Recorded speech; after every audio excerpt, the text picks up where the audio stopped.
Então, esse é o primeiro problema da lista 4. Deixa eu só ver se tem alguém aqui. Não era outra coisa. Esse problema trata de escoamento ao redor de corpos submersos. Você pode pensar, mas o paraquedista não está submerso. Ele está sim, está envolto pelo ar, que é uma espécie de fluido, né? Só que é um fluido com baixa massa específica. A cada metro cúbico de ar nós temos aí 1,22 quilogramas, quer dizer, é uma densidade, é uma massa específica muito pequena, e aí a gente tem às vezes até a sensação que nós não estamos imersos, mas nós estamos imersos. Tá? E aí, nesse caso, você olha, não é o ar que está em movimento, é o paraquedista que está em movimento. Sim, mas se você olhar pelo efeito relativo, né, para você, paraquedista, o ar está passando por você. Então, tem hora que você tem que pegar uma referência mais adequada, né? Nesse caso, a referência é o paraquedista. Então, o escoamento se dá ao redor dele. Então, o paraquedista salta de 12 mil pés de altitude e cai livremente até atingir a velocidade limite de 210 km por hora. Então, ele parte aqui, né, do início aqui, num tempo 0 segundos, ele parte de uma velocidade v igual a zero. Essa posição é o ponto 1, digamos assim, né? E começa a descer pela ação da gravidade. Vai aumentando sua velocidade e cada vez que a velocidade aumenta, a resistência do ar também aumenta. Vamos pôr aqui a nossa força de resistência do ar. Aqui ele está falando aqui sobre, aqui eu chamei de FD, né? Força de arrasto, FD. Então a resistência do ar vai aumentando. Como é que ela aumenta? Ela aumenta com o quadrado da velocidade, tá? Então vai chegar um momento que o peso P, vamos botar o peso aqui em magenta, vou até aumentar um pouquinho a espessura. O peso P no início é bem maior do que a FD, né, nos momentos iniciais. Chega uma hora que ele está mais lá adiante, que você atinge, então, um peso P igual à força resistente FD. Tá? Então, aí a força resistente começa a ser igual ao peso P. Né? Então, até vamos FD, vamos simbolizar aqui a nosso peso P. E o que acontece quando elas são iguais? Você para de acelerar. Né? Você tem, aqui é a segunda lei de Newton, né? Aqui na segunda lei de Newton, na parte de cima, apesar de ser coisas óbvias, eu gosto muito de comentar para vocês enxergarem as leis aplicadas. Ó. Nessa parte anterior à igualdade de forças, eu tenho o quê? Somatória de F das forças externas igual a MA. Isso aqui vamos fazer tudo em OY, tá? Não vamos trabalhar em X. E nessa somatória de forças externas eu tenho quem? Eu tenho a força FD para cima menos o peso para baixo é igual a MA. Se você isolar o A nesse caso, você vai ter um A para baixo, um A negativo. Um valor aí que está para baixo. Então ele está acelerando para baixo. Porque o FD é menor do que o peso. Aí vai ficar com um valor negativo, dividido pela massa, dá uma aceleração negativa. Mas aí a velocidade vai aumentando, aumentando, aumentando. Chega uma hora que a velocidade chega num ponto que ela faz o quê? Com que a FD atinja o valor do peso. Nesse momento, você atinge uma posição de aceleração nula. Né? E aí, o paraquedista viaja na sua velocidade de limite. Né? Então, a partir de 210 km por hora, que é a velocidade de limite, ela vai se manter constante, não vai aumentar mais. Na posição de salto indicado na figura, né? A massa do paraquedista com seu equipamento é 81 kg. Sua área projetada na posição do salto é de 6.400 centímetros quadrados. O que é essa área projetada? É a área, se você olhasse o paraquedista de baixo, né? Fazer aqui um monstrengo aqui, né? Digamos aqui, né? Vai ter as regiões das pernas dele aqui, tal, ele vai estar com a perna meia dobrada lá, né? Então, existe uma área aqui, ele também está com os braços abertos, então fazendo, a cabeça está muito pequena, né? Então, fazendo essa somatória de área toda aqui do cara, aproximadamente 6.400 centímetros quadrados. É uma estimativa aí, tá? Precisasse ter um valor mais preciso, deveria fazer uma análise com mais detalhes, tá? Não é o nosso caso, é um valor interessante. Claro que quanto maior essa área, né? Olha aqui o que acontece com a força resistente. Aqui, ó, área, referência. Quanto maior a área de referência, maior é a força resistente. Tá? Então, isso aqui influencia sim. Né? Com base nessas informações, determinar o coeficiente de arrasto, quer dizer, qual é o CD dessa condição. Né? Você pode determinar CDs em laboratório. Né? Você coloca um ventilador aqui, digamos, vou simular aqui, né? Você coloca aqui um ventilador que você possa regular o fluxo de ar, a velocidade do ar. Vocês da eletrônica têm facilidade em montar sensores, dá para colocar aqui um sensor de velocidade de ar, tá? Existe isso no mercado. E aí você põe incidindo aqui sobre uma superfície, um tipo de superfície. E aqui também um sistema de potenciômetros aqui, na verdade não é bem extensiômetros, é um sistema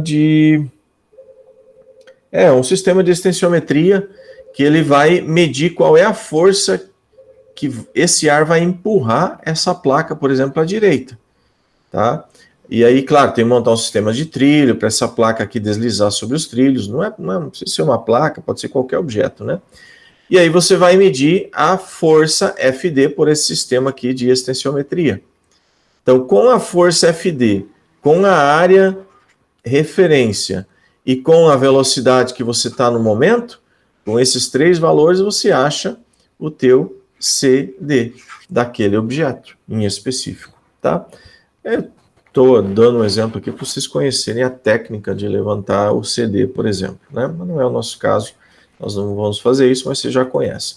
Então, nesse caso aqui, o paraquedista está aí descendo nessa velocidade limite e nós queremos saber o CD. A força de arrasto resistente é dada por essa equação, levantada em laboratório.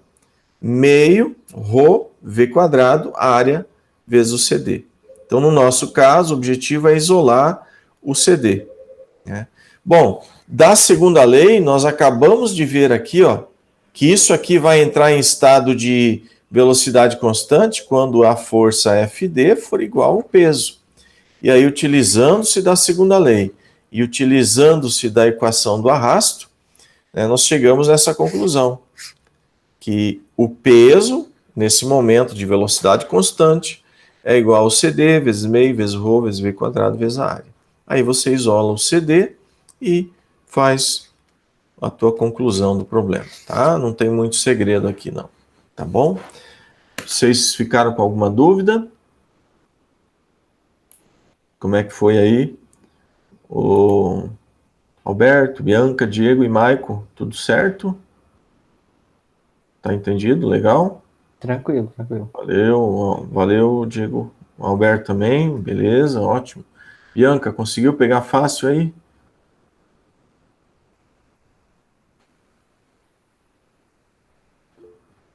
Ah, legal. Valeu, Bianca. Então vamos lá. Vamos para o segundo problema, então.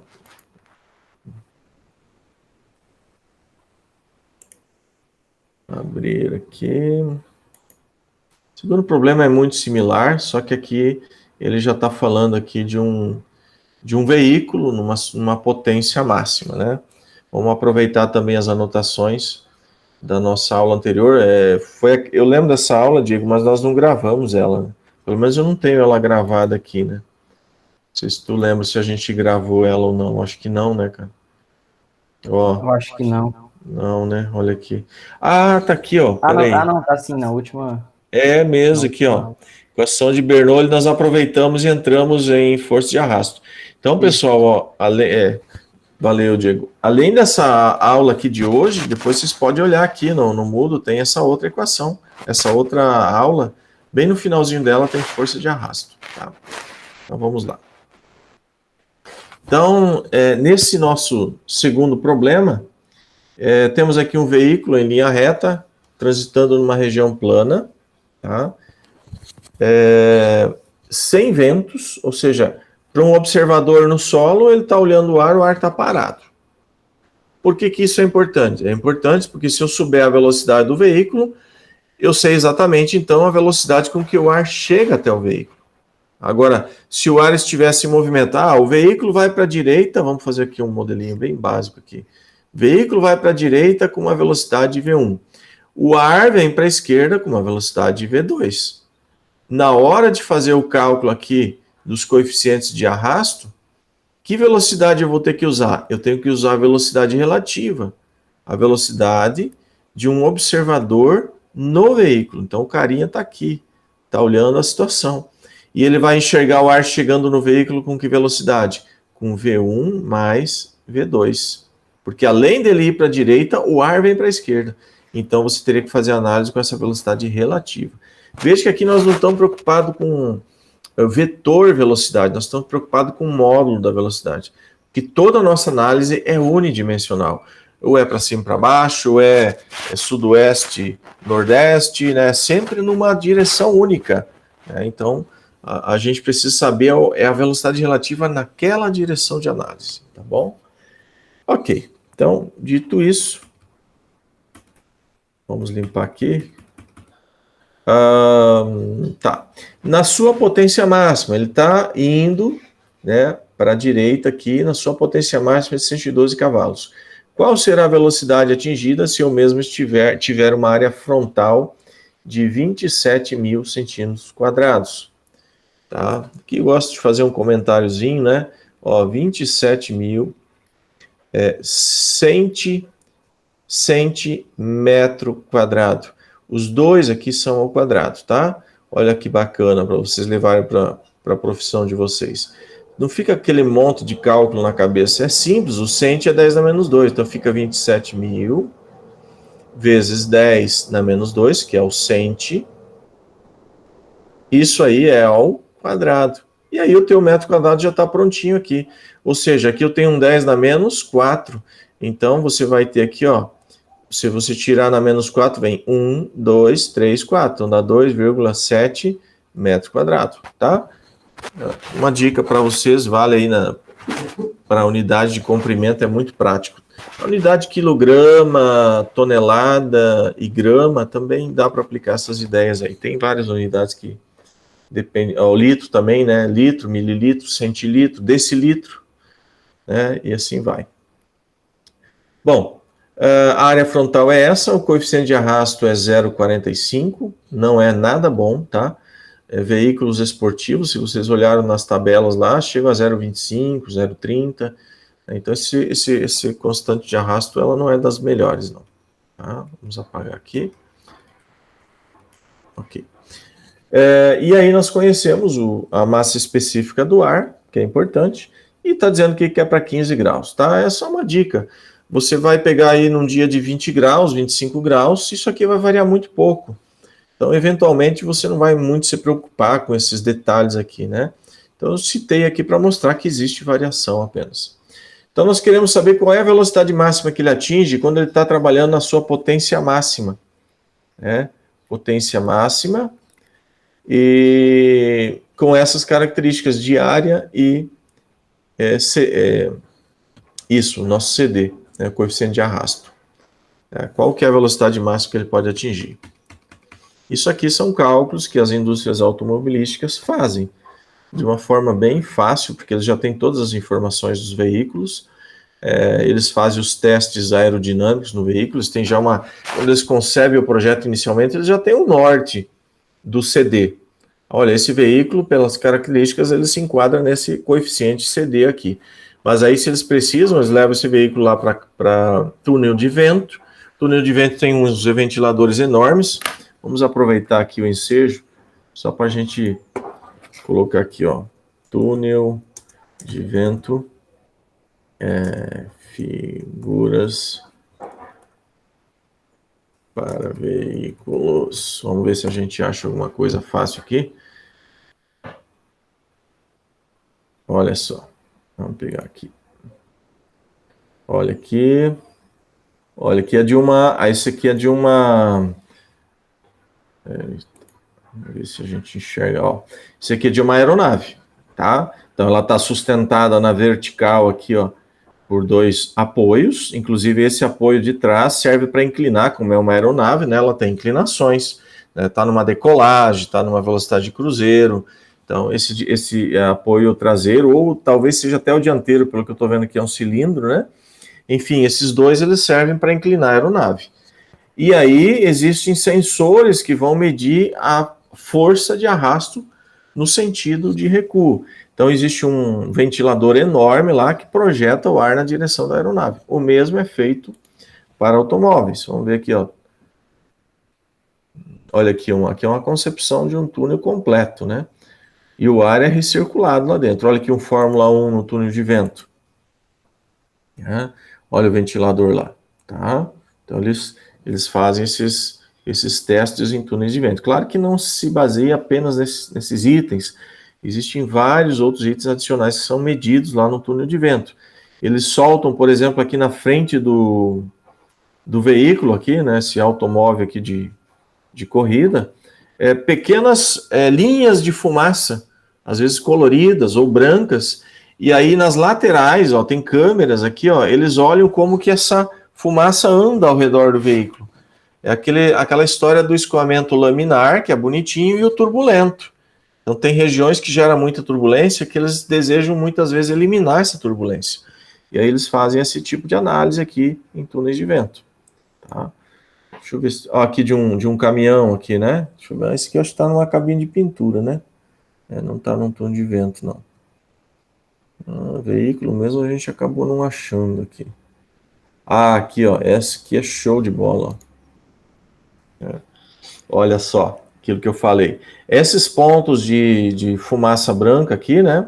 É uma fumaça especial, talvez seja até formada por gelo seco. Ela é solta aqui na corrente que vem passando e ela faz o contorno ao redor do veículo. Com isso, você pode até ver até que altura aqui em cima eu vou interferir no ar, né? O fato do meu veículo estar passando, até onde que isso aqui interfere. Lembra da velocidade infinita? A velocidade infinita é a velocidade tão longe que o ar não percebe mais a existência do veículo, por exemplo. Tá? É bem interessante essas análises. Aqui dá uma linha de pesquisa muito bacana aí. Tá? Bom, olha aqui já tá. O cara tá brincando aqui no túnel, ó. É muito legal. Olha só, esse veículo ele afeta, mas olha só, ainda assim o ar se mantém sem muita turbulência depois de passar por ele, né? Então ele tem uma aerodinâmica muito boa. Percebam que aqui embaixo, ó, essa linha aqui, ela vem e ela se divide, parte vai por cima do veículo e parte vai por baixo do veículo. Então a aerodinâmica desse veículo é muito bacana. E essa aqui, ó, ela sai lá atrás, ó, quase, aqui ela já tem uma turbulência maior, mas aqui ela ainda não sofreu muita turbulência. E esse cara meio deitado está mostrando o quê? Tá? Que a hora que ele meio ficou inclinado, parte do peso dele acabou contribuindo para resistir à reação frontal. Né? Então aqui, se tu botar o peso para baixo e você decompor aqui, você vai ter uma parcela do peso que virou uma reação frontal para ele não cair, né? Senão ele tomba para trás, né? Bem bacana essa imagem aí. Bom, voltando aqui para o nosso conteúdo agora. Então, o veículo vai se mover para a direita numa velocidade máxima, e nessa velocidade máxima ele obviamente vai estar atingindo aqui a sua força resistente FD, tá? E essa força resistente FD, ela está sendo vencida por quem? Pela força de atrito dos pneus no solo. Porque se o pneu não estiver tracionando no solo, ele vai ser freado pela FD até parar. Você solta a embreagem ali do carro, né, deixa ele solto, né, tira a marcha, e ele vai até parar. Claro que pelos atritos do solo, mas também pelo atrito com o ar. Então, é o pneu no solo que está vencendo essa FD. Ele vence através da força de atrito. Lembra que eu já falei para vocês, se não aqui em mecânica geral. A força de atrito não é maléfica. muitas vezes ela é benéfica. E esse é um caso. Nós andando no chão, aí também ela é benéfica, né? Então tá aqui. Vai atingir a velocidade máxima quando tiver essa igualdade, força de atrito igual a FD, e eu estou na V máxima. Mas quem que gera essa força de atrito nessa velocidade aqui, ó, constantemente gerada nessa velocidade? É a potência. Tá? Lembrem que a potência é força vezes velocidade. Então eu vou estar numa força máxima, numa velocidade máxima. Por que eu falo força máxima? Porque eu vou estar na minha potência máxima.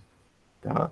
E essa força máxima FA é justamente a minha FD, força de arrasto que eu atingi. Então aqui na equação da força de arrasto, eu trago aqui isolado esse FA, né? Ou se quiser aqui colocar, na verdade aqui a potência máxima já está aqui, ó. Eu substituí, ó. Se eu colocar essa equação do FD aqui dentro do FA, ó, trazendo o FD para dentro do FA, que é todo esse termo, eu consigo isolar o P máximo em função da minha velocidade máxima ao cubo. Olha aqui, ela está aqui no quadrado, e junta mais uma V máxima, fica no cubo. Tá bom? E aí, então, dessa equação aqui, eu conheço P máximo, conheço CD, conheço o rho do ar, conheço a área de referência, só me falta calcular a velocidade máxima. Lembrem também de transformar essa potência máxima aqui para watts, tá? Pega aqui em CV e transforma para watts. Eu até coloquei lá no formulário, quem já está até atualizado lá o formulário, tem a potência, a transformação para watts 735,5, se eu não me engano. Dei uma olhada lá, tá? Então é assim que calcula esse problema 2. Alguma pergunta, pessoal? Pode falar aí. Tudo bem? Tudo tranquilo? Tranquilo. Tranquilo? Beleza. Vamos ver aqui Tem algum comentário aqui? Ah, isso aí, Marco. Veja aquela aula lá. Toda vez que a gente explica um exercício, um conteúdo, sempre acaba tendo uma variação na explicação, tá? E às vezes uma explicação um pouco diferente pode ajudar na compreensão. A lista 5 agora. Deixa eu ver aqui. Acabei abrindo nesse... Ah, tá. Que tinha montado isso aqui ontem. Bom, talvez se vocês ainda não assistiram a aula, não vai fazer muito sentido, né, ver essa resolução, mas vamos analisar aqui. Vamos dar uma geralzinha aqui. Deixa eu pegar aqui o máximo que der.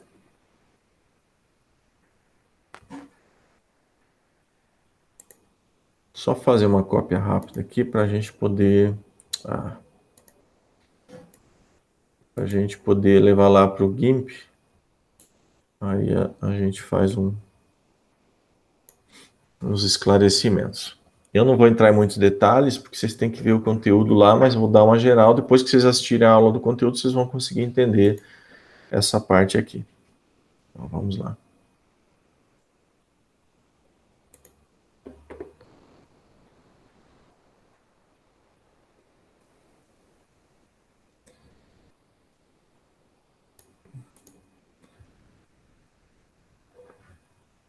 Ok. Então, nós temos aqui, ó, transferência de calor, por exemplo, num transistor. Procurem olhar assim. Eu vou tentar puxar umas figuras aqui bem diferentes, né? Você fala assim, olha, o almoço aqui, digamos que fosse no exército lá, o pessoal não desperdiçar comida, né? Que é importante não só no exército, em todos os lugares a gente tem que cuidar da alimentação, né? Então, digamos que o almoço está concluído quando toda a comida do prato foi consumida, né? Então, serviu-se lá com suas conchas, tal, tem um prato, o cara vai comer e olha a alegoria, né? Vai comer e tal, e sobrou lá 2 colheres bem recheadas de arroz. O almoço está concluído? Não, não está concluído. Tem que terminar. Mas sobrou lá 5 grãos de arroz, ou sobrou 2 grãos, ou sobrou 10, ou sobrou 20, ou sobrou um restinho de molho no canto, tá sujo ali de molho. Ou seja, nas 2 colheres, realmente o cara não terminou o almoço, mas nos outros casos terminou o almoço. Agora, vem comigo, né? Tentem sair dessa esfera exata que a gente vive muitas vezes, do cálculo e da física, que, claro, elas são ciências puras e exatas, elas têm que se preocupar com todos esses detalhes, faz parte dessa ciência. Mas nós, engenheiros, nós pegamos essa ciência exata e trazemos para a vida real. E na vida real, nós temos muitas vezes que fazer aproximações. Vocês veem, volta e meia, nós aqui na mecânica geral, ou em fenômenos de transporte, dizendo assim, considerando isso, considerando aquilo, considerando aquele outro. Vocês veem nós fazendo isso. O que é isso? É dizer, olha, 10 grãos de arroz, deixa para lá, não vamos encrencar por causa disso. Uma sujada de molho no canto do prato, deixa para lá. Por que eu estou falando isso? Estou falando isso pelo seguinte, está aqui o transistor. Vamos ver como é que está a nossa linha. Vamos tentar ver aqui. Tá boa. Vamos aumentar um pouquinho. Não tá boa. Deixa um mesmo. Nesse transistor, aqui dentro dele, eu estou considerando que ele está gerando calor ao longo de toda essa linha. Você pode dizer, não, professor, mas o transistor, ele tem ele próprio, ele está no invólucro aqui mais ou menos no meio. Né? Vamos botar aqui outra cor, aqui, magenta. Está mais ou menos aqui no meio o invólucro dele. Então, o calor, professor, vai sair daqui, vai para lá, vai para lá, vai para lá, vai para tudo que é lado aqui o calor. Verdade, verdade, tu tem razão. Só que o que acontece? Ele vai estar muito próximo dessa placa de alumínio, tá? E essa placa de alumínio, praticamente, ela vai ficar toda na mesma temperatura. E o calor que vai migrar para o lado do baquelite, que é esse material aqui que vocês veem no encapsulamento, pode ser chamado também de baquelite. É muito próximo do baquelite.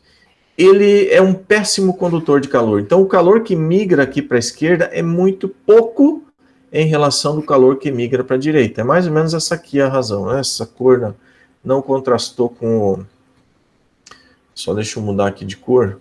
Oxe, fui dar um Ctrl Z aqui, quase que destruí tudo aqui. Só um pouquinho.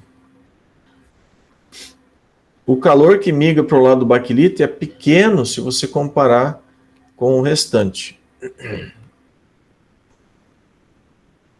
Estou falando isso para vocês verem o que é nós fazermos algumas aproximações na nossa vida real. Então, o calor que vai para lá é bem maior do que o calor... Pronto, espera aí. Que droga. Deixa eu ver se agora dá. Aqui, agora deu. O calor... Ai, gente, aguenta aí. É umas ferramentas aqui que às vezes a gente fica meio extraviado, né? Tem que fazer isso aqui. O que nós vamos fazer para sair daquela seleção lá? Vamos selecionar outra, então. Seleciona aqui e dá um clique, beleza. Isso. Agora deu. Volta para cá, pega aqui. Ok.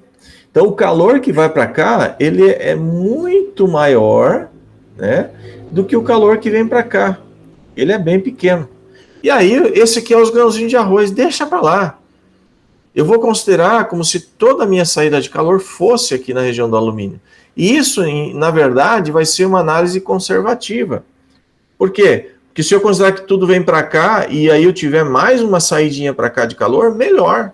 O transistor está sendo melhor resfriado, tá? Então, por isso que na hora de analisar, não fica se preocupando com o detalhe. Vai ter calor saindo para baixo aqui também, professor. Vai ter calor saindo para cima também. Gente, deixa isso aí para quem está lá com software de elementos finitos, volumes finitos, que faz uma análise precisa de todo o calor perdido. Até nas perninhas do transistor vai descer calor por elas e vai sair calor aqui, ó, os grãozinhos de arroz. Né? Isso aí tem software que vai simular para nós. Nós vamos se preocupar com o grosso. Nós vamos dizer o seguinte, o calor é gerado nessa região e ele migra para a direita e vai migrar, além de migrar na placa de alumínio, ele vai migrar para o ar. São duas resistências que ele tem que vencer. Quem já assistiu a aula deve ter visto isso lá. Deixa eu aumentar só essa parte aqui. O calor gerado aqui nessa região interna, então ele vai migrar para cá, numa certa resistência de condução, e daqui para o ar, numa certa resistência de convecção. Aqui é a condução e aqui é a convecção. Então, vocês vão ter ali como calcular uma resistência de condução e uma resistência de convecção. Nas aulas lá eu explico como é que calcula essa resistência. Tá, ok. Isso. Então, a gente vai dizer, ó, todo o calor vai migrar para essa pequena placa. Vamos ver o que fala aqui, ó. Essa junção do transistor de potência de silício opera a uma temperatura máxima de 150 graus Celsius. Tá? Supondo que o invólucro seja de alumínio e não haja dissipador de calor instalado, qual será a máxima potência dissipada pelo sistema sem exceder a temperatura máxima do transistor? Veja bem, você está indo aqui ao reverso. Você está dizendo, olha, eu não vou botar dissipador de calor nesse transistor e eu não quero que ele passe dos 150 graus Celsius. Então, qual é a potência máxima que eu posso dissipar através dele? Porque nos parâmetros, gente, de operação, eu estava vendo os datasheet aí para vocês, que é a área de vocês, nos parâmetros desse transistor, ele diz o seguinte, olha, ele não pode passar de 150. Se ele passar de 150, o elemento sofre dano irreversível, tá?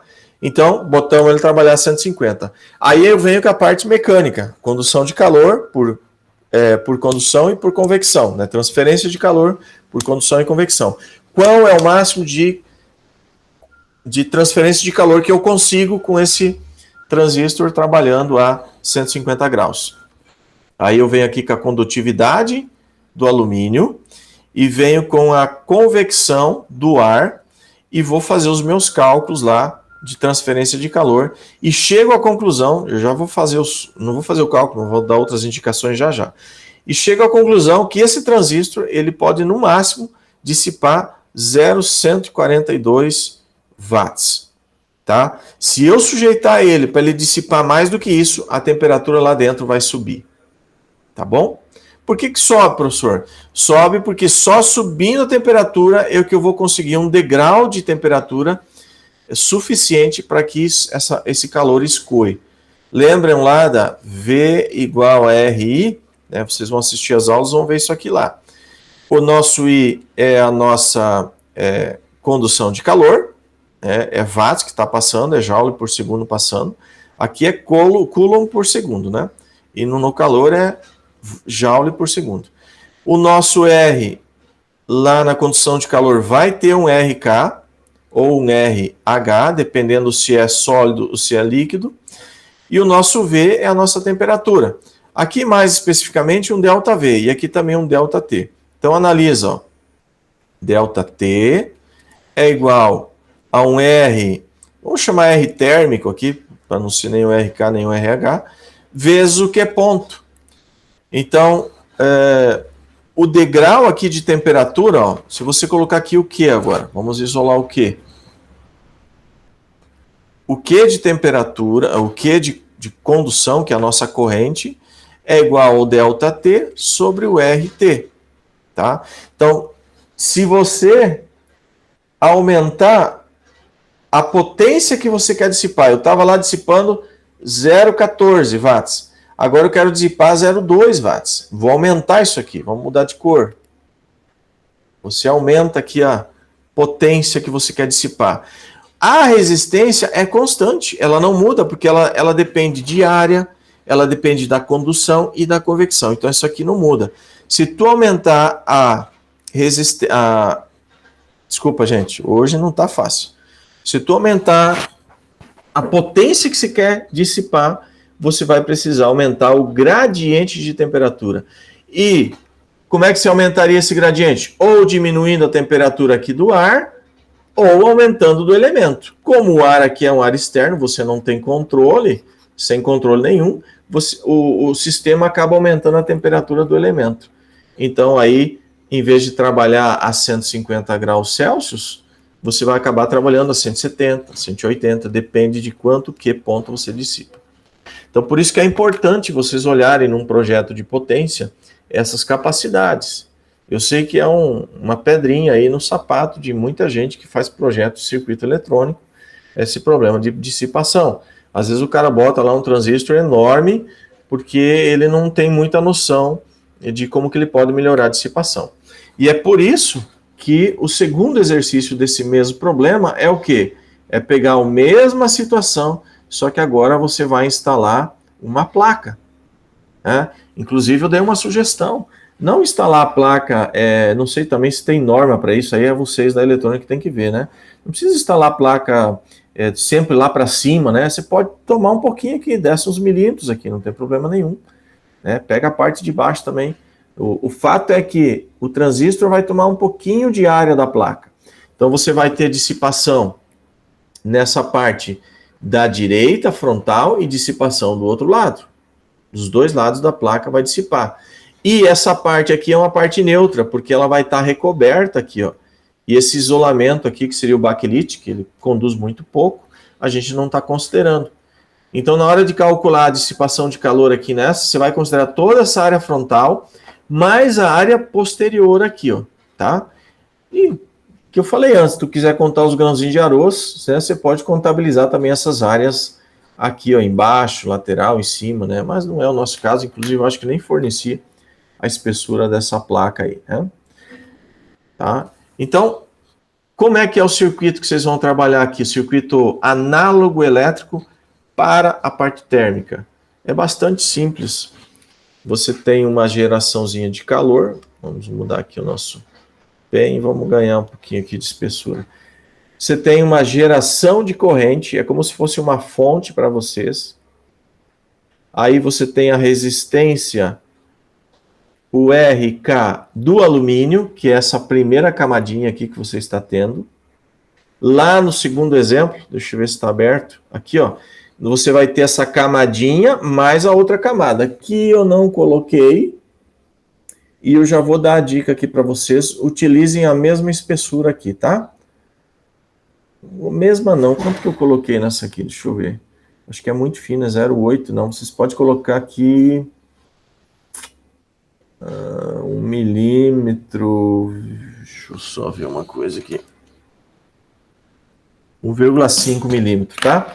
Já vou deixar anotado, anotem aí o segundo problema, vai ter a espessura ali e vai ter a espessura de fora aqui, tá? Então aqui vocês colocam 1,5 milímetros, tá? Então lá no segundo problema vocês vão ter que passar 0,8 mais 1,5 milímetros, tá bom? E aí, esse aqui é o RK do alumínio, que no primeiro exercício só tem 0,8, no segundo tem 2,3 milímetros. E a segunda resistência é a resistência do ar, que vem aqui e vai até o ar. Então, o RH. Vocês vão ver lá nas aulas como é que calcula. Bom, quem que é o DDP nesse circuito? É a temperatura. Então, aqui a temperatura do elemento é 150, opa, vamos botar aqui na cor para ficar igual, vamos diminuir um pouquinho, 150 graus Celsius. Essa temperatura, se não precisa calcular, seria a temperatura na superfície, e essa temperatura aqui adiante é a temperatura do ar, que é igual a quanto? 55. Professor, mas nós vamos estar cozinhando com 55 graus. Verdade. Mas você não tem, muitas vezes, o teu sistema eletrônico não está assim na sombra e água fresca, né, a 30 graus, a 25 graus. Às vezes ele está dentro de um equipamento e você toma cuidado daí na hora de fazer o teu projeto em verificar as condições de trabalho desse equipamento. Muitas vezes esse circuito vai ficar enclausurado. Esses tempos eu estava abrindo uma fonte de celular, são fontes simples. Mas os caras não têm a capacidade de colocar ali uma entrada e saída de ar para ter uma circulação. Aí você põe a mão naquela fonte, na hora da carga, ela atinge lá 70, 80 graus lá dentro. Não é necessário isso. Você pode muito bem botar uma ventilação e circular ar. Então, na hora que você vai trabalhar, veja onde vai ser instalado. Puxa, aqui não vai ter como ventilar. Aqui o problema vai ficar isolado mesmo, vai trabalhar a 50, 60 graus. né? E aí você vai ter que fazer essas previsões. Bom, então nessa condição aqui, ó, a condução de calor, ó, Q, vai ser dada pelo ΔT sobre o R total, tá? Inclusive é o que eu estou perguntando na condição de calor. Quem é o meu ΔT? É a temperatura adiante menos a temperatura a ré. Desculpa. Então fica 55 menos 150. Aí você pergunta, mas professor, 55 menos 50 em graus? Sim, em graus. Mas não é Kelvin as unidades, ó, a gente está vendo aqui Kelvin. Verdade, mas detalhe, sempre no nosso cálculo aqui em FT1, nessa parte de transferência de calor, nós vamos trabalhar com ΔT. Ou seja, o ΔT de grau Celsius e o ΔT de grau... Desculpa, não é grau Kelvin. De Kelvin é o mesmo. Se variou 10 Kelvin, variou 10 Celsius. Então, não nos importa a temperatura absoluta, nos importa o ΔT. Então, você tem aqui esse delta e embaixo um RT que vocês vão calcular. O RT embaixo é o RK do alumínio mais o RH lá do ar. Tá? E detalhe, se vocês olharem nas fórmulas do RK e do RH, que eu não queria abrir, mas vou abrir. Vamos abrir aqui, ó. Deixa eu pegar aqui.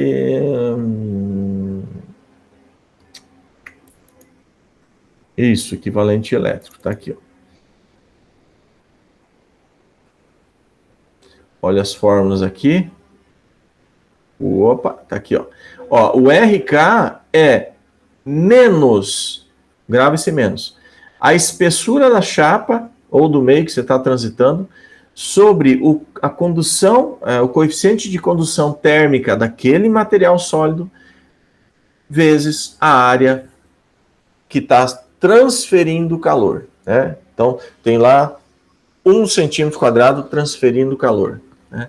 O RH, que é do ar, daí, ou da água, ou do óleo, seja lá o elemento que for, é menos, de novo, olha o menos aí, grava o menos, coeficiente de convecção daquele meio, seja do ar, do óleo, da água, e ele não é tão simples assim, eu não posso entrar nos detalhes dele, ele é bem complicado, ó.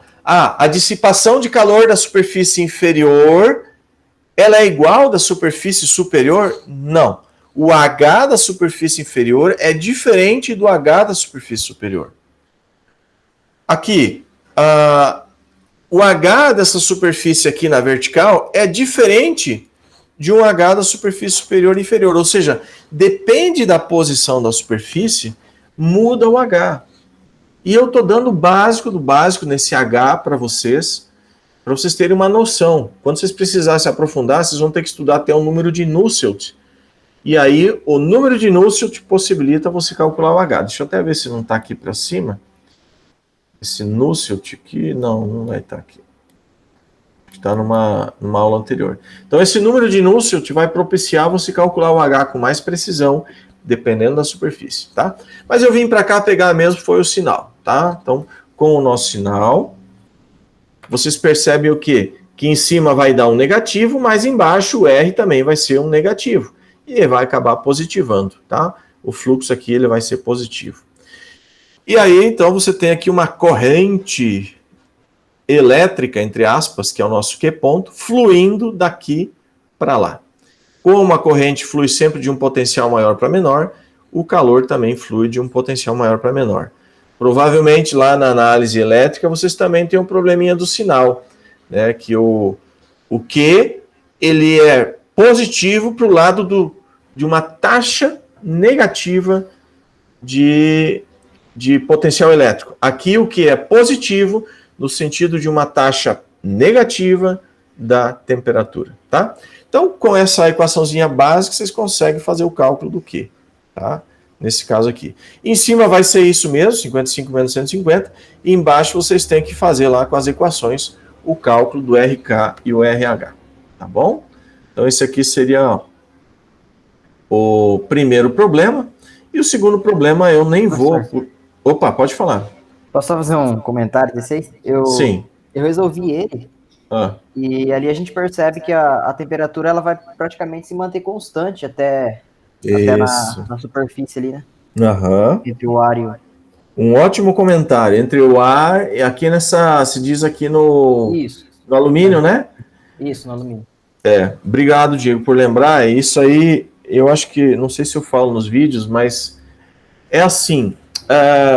Às vezes, você pega e diz assim, não vou me preocupar com esse degrauzinho aqui, ó. E vou colocar 150 graus na superfície e vou trabalhar só com RH.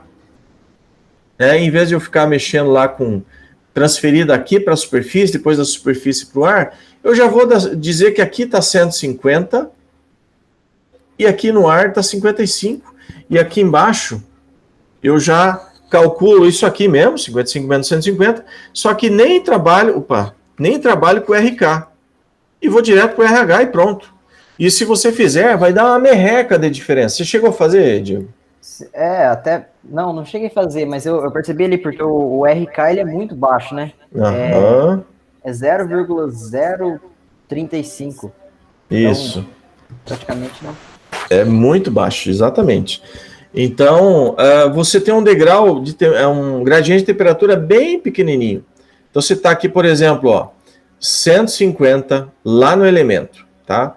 Aí, para vir até a superfície do ar, você baixou para 149,3. Agora, da superfície aqui do alumínio até o ar, aqui sim tem um gradiente bom, 55. Então, nesse primeiro trecho aqui, ó, praticamente não há mudança de potencial. É mais ou menos assim, você tem um resistor e você tem um condutor. O resistor é de 10 ohms e o condutor é de 0,03 ohms, aquele pedacinho. Pô, de 10 para 0,03, eu nem vou considerar essa resistência do condutor. Eu vou me preocupar direto com a resistência do resistor, tá? Ô, professor, fiz aqui na calculadora. Se a gente não considerar aquele RK, desprezar ele, se você pegar a precisão de 4 casas, ele vai dar a mesma coisa, 0,1425. Pô, cara, que legal. Obrigado aí pelo cálculo. Então, é isso que eu chamo de grão de arroz e de bom senso, tá? Na hora de fazer os cálculos. Então, é exatamente isso aí, ó. Você vem aqui, daí se diz, eu vou resolver calcular a perda de calor pelas perninhas do transistor. Tá, você pode. Põe o software para rodar aí, porque é bem complicado. E aí você vai chegar com essa conclusão que o Diego acabou de nos mostrar aí, que esse valor é tão irrisório que não vale a pena. Você tem que ter os olhos no foco maior. Obviamente, você sempre tem que estar atento e alerta para situações. E tá desenvolvendo essa análise crítica para dizer, isso aqui eu vou desprezar, isso aqui eu vou considerar. Ou dizer assim, isso eu vou desprezar, mas eu vou estar beneficiando o problema se eu cometer erro. É esse caso aqui, ó. Eu estou dizendo que o bakelite não dissipa calor, então eu estou beneficiando o problema. Porque ele vai dissipar calor, então eu vou estar tirando mais calor do que eu estou prevendo, entenderam? Então, sempre ter essa análise de bom senso é importante, tá bom? E lembre também dos custos. Porque às vezes você está beneficiando a segurança, mas você está aumentando muito o custo. Então, tome cuidado, né? Agora eu vou botar 1 metro quadrado de placa de alumínio para dissipar calor, né? Não faz sentido. Então, tu também tem que tomar esse cuidado de custos aí, tá? Gente, algum comentário mais, alguma observação? O que vai mudar aqui nesse segundo exercício, então? Vamos voltar aqui nele. Muda que agora vocês têm uma espessura aqui que eu passei para vocês, que é de 1,5 a mais. Então, obviamente que ele nem todo vai atravessar, mas nós estamos fazendo grosseiramente para ir preservando a segurança, né?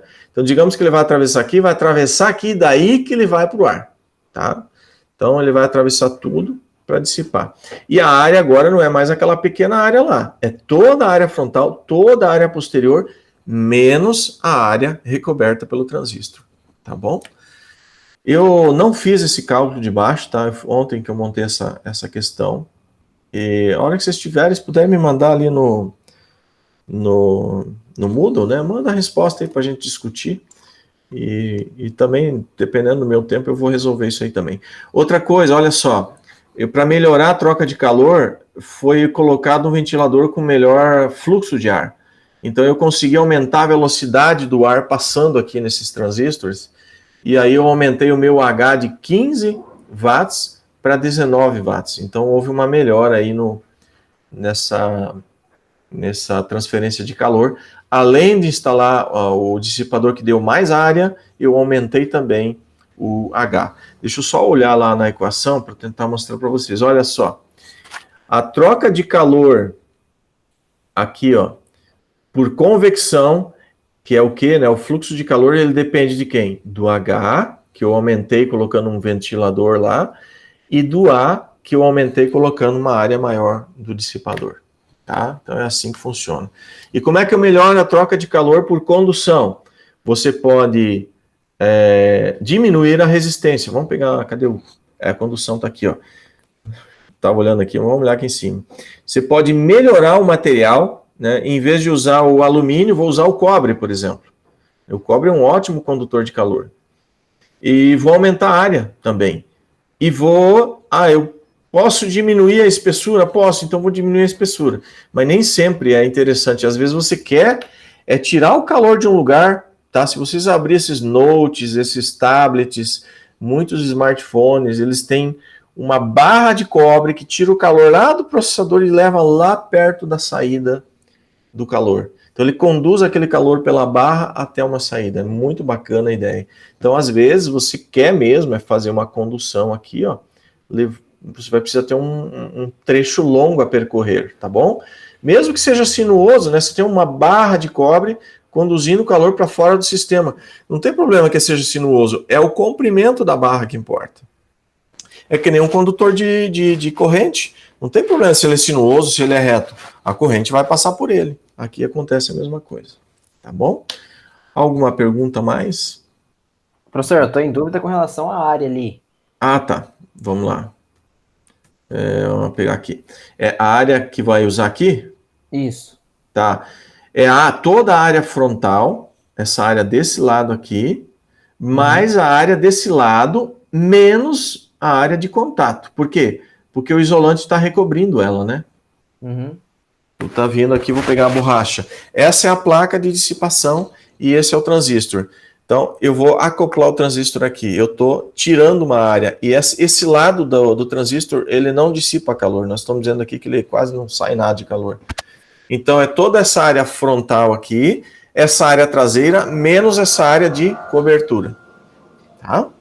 Mas então, nesse caso, aí não utilizaria a espessura? A espessura nós vamos utilizar... a espessura é para o R... O RK. O RK. O RH não tem a espessura, só tem a área. Isso aí. Então essa área vai... Ah, entendi. Beleza. É só subtrair porque não está conduzindo. A gente está dizendo que o baquelite aqui quase não perde nada de calor. Ah, sim. Tá? E, sinceramente, o ideal era que você tivesse... É que eu não sei como é que funciona, mas que você tivesse aqui um jeito de colocar o invólucro todo ele... É que eles fazem assim pelo seguinte, se está trabalhando em baixa potência, baixa temperatura... Você não instala dissipador nenhum, né? Se tiver, aí eles botam essa placa de alumínio aqui para acoplar um dissipador, tá? Então eles acabam fazendo isso. Outra coisa que, quando eu estava elaborando conteúdo, eu lembrei de vocês da eletrônica. Vamos vir aqui no GIMP de novo. Quando você põe um acoplamento, vamos fazer aqui num cantinho aqui. Tipo ali, você tem o teu transistor, baquelite aqui, aí tem a plaquinha de alumínio, aí aqui as perninhas dele, né? A plaquinha de alumínio, aí você vem com a placa dissipadora, vai instalar ali em cima. Então você vem aqui, põe a placa dissipadora aqui em cima. Tá. Aí aqui você não põe nada, você só põe em cima aqui. O que acontece? A rugosidade do material, ela impede, ó, esses materiais, eles vão se tocar em alguns pontos só, tá? E aí vai ficar, eu vou tentar preencher aqui, vamos supor que fosse um amarelo, não, um magenta. Vai ficar regiões aqui dentro, pessoal, que vai ficar ar, tá? Ó, onde as superfícies não estão em contato. Esse ar aqui é um péssimo condutor de calor. E aí ele acaba dificultando a transferência de calor desse alumínio para esse alumínio, tá? Isso é fato, tá? Tomem esse cuidado. Aí vocês põem o quê? Uma pasta térmica. A pasta térmica não é para ser usada em excesso também, tá? Tem que ser usada com moderação, né? Não vai deixar uma camada de meio milímetro aqui de pasta térmica. Você põe pouca, mas que seja o suficiente para preencher essas rugosidades internas. Inclusive aqui também tá cheio, né? Tem ponto... É como se o material encostasse em alguns pontos, ó. O material encostou aqui, material encostou aqui, material encostou aqui, material, sei lá, encostou mais lá na frente, aqui embaixo, né? Então você põe pasta térmica para preencher esse ar e melhorar a condução daqui para lá, tá bom? Isso acontece no mundo elétrico também, né? Quando você faz um contato elétrico meio mal feito, poucos pontos de um condutor tocam o outro condutor. E aí a condução é dificultada, a corrente aumenta muito nesses pontos e começa a aquecer esses pontos. E você acaba tendo um dano ali, às vezes até irreversível, tem que trocar o cabeamento, trocar os terminais, enfim. O que você faz? Põe-se terminais dos dois lados, põe parafuso, aperta bem, ou põe até uma solda estanho, ou outro tipo de solda, ou às vezes até com prensas, né, alicates de pressão, onde você dá uma pressão. Para que isso tudo? Para eliminar esse ar e fazer o contato mecânico entre as duas partes metálicas, para melhorar a condução elétrica. E no nosso caso, nós queremos melhorar a condução térmica. Tá ok? Então, basicamente, seria isso que eu tinha. Alguma pergunta a mais? Cadê os outros colegas aqui? Tá todo mundo aí ainda? Alberto, Bianca, Maicon. Tudo certo? Nenhuma pergunta? Então agora, quem não assistiu às aulas de condução térmica, de convecção, né, transferência de calor, assistam e façam esses dois problemas, porque a prova não vai ser muito diferente disso daí. Vai ser basicamente, de um lado vai ter ar, do outro lado vai ter água. Na verdade, eu acho que eu vou dar um exercício assim, ó, até eu já passei nas semestres anteriores esse problema. Eu até vou dar umas rabiscadas aqui para vocês se localizarem. É como se eu não tivesse condução só para um lado, ó. Desse caso aqui, eu tenho geração aqui, o calor vai para lá, certo? Mas eu posso ter também calor vindo para cá. E aí eu vou ter aqui o R do baquelite. E vai ter também aqui o R do ar, nesse caso. Aqui vamos dizer que tem ar. Então, vou ter uma resistência indo para lá e uma resistência indo para cá. Resistência, resistência e resistência do ar. E aí o meu circuito não é mais só para um lado, é para dois lados, tá? Então vamos pegar aqui. Vixe, vou ter que dar uma apagada aqui, só um pouquinho. Deixa eu dar uma limpadona aqui. Eu vou ter circuito para os dois lados. Então, já vamos terminar, só um pouquinho. Aí. Então, aqui dava o nosso 150 graus, que é o nosso DDP aqui, né, a nossa temperatura. E para o outro lado, tem o calor fluindo também no baquelite. Então, eu vou ter aqui o R, pode ser. O R aqui do baquelite.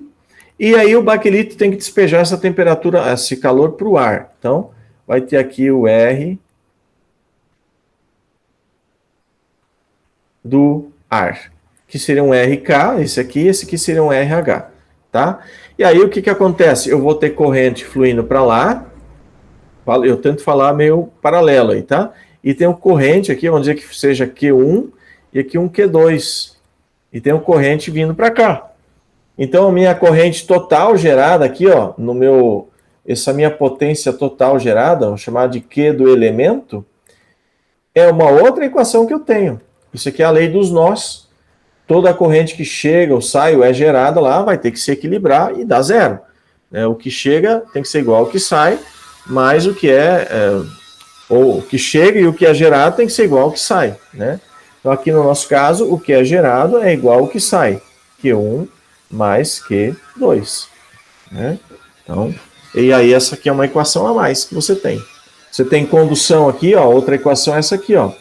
O Q1 é igual ao nosso delta T sobre o R total desse lado, e o Q2 é igual ao nosso delta T desse lado aqui, obviamente, sobre o R total desse lado aqui. Então, tu tem quantas equações? 1, 2, 3. Uma equação de balanço de corrente, no caso o calor, e 2 equações de condução de corrente, ou, no caso aqui, condução de calor. Tentei falar bem paralelo para vocês não terem medo de usar o análogo elétrico. Podem pensar exatamente como um circuito elétrico. Tá ok? Tá bom? Gente, eu me dou por satisfeito. Como é que está aí? Tem mais alguma dúvida, alguma pergunta? Não, bem tranquilo. Tranquilo? Ô, Bianca, Alberto, Maicon, fala alguma coisa aí, gente. Estou aqui. Vocês estão tomando café? Ô, professor, no chat o Maicon tinha perguntado. Opa! Talvez semana que vem. Ah, tá, legal, Maicon. Vamos ver aqui. Obrigado, Diego. Tá tudo certo, legal. Tenho que ver as aulas para pegar alguns termos. Ah, veja sim. E veja também a explicação da primeira lista lá, da lista número 4, que também tem o vídeo, né, e nas aulas é importante vocês assistirem elas, tá? Bianca também tudo tranquilo. O Alberto só deu um S aqui para nós. Tá. Ah, é um S de sim, desculpa aí, é aqui a nova linguagem aí. Tá bom, gente. Foi tranquilo, legal. Os P-alunos são quais dias? Deixa eu ver aqui. Deixa eu parar a gravação, que agora já não é mais necessário. Legal.